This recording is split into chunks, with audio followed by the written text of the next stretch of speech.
The costs were immense and terrible. So, first of all, when I was 6 years old, my family immigrated to Toronto, Canada. And growing up in the West was traumatic for me. We were a poor family. We didn't speak any English. My dad was a dishwasher. I was bullied in school. I was made fun of. Everyone thought I was stupid. And that made me more determined to prove them wrong. So I worked really hard in school and I got into Yale. When I went to Yale, it was even more traumatic because I didn't belong at Yale. Yale was a place for rich kids who were destined for success in life no matter what they did.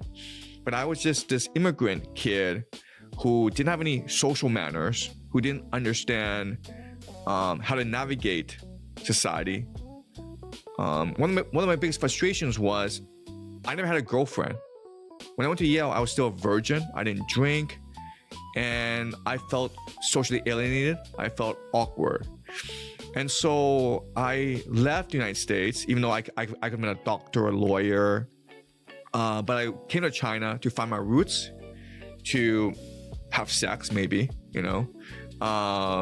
And I've been here ever since. And being in China has been a terrible experience because China is a dictatorship where people are treated as slaves. And being in China has been, it's been soul crushing to see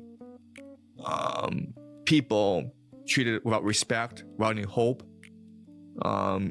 It's basically a slave society.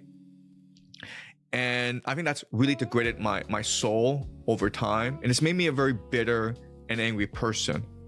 Yet at the same time, I think being in China and being a stranger in a strange land, because even though I'm ethnically Chinese, I'm Western in my outlook and thinking, it's made me see things from a very clear, objective lens.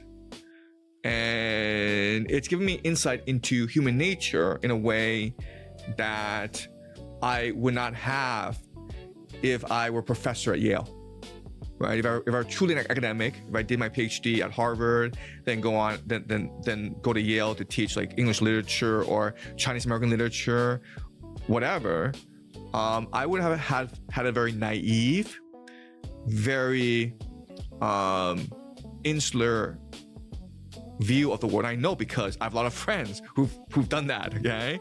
And they live in their own bubble. And so even though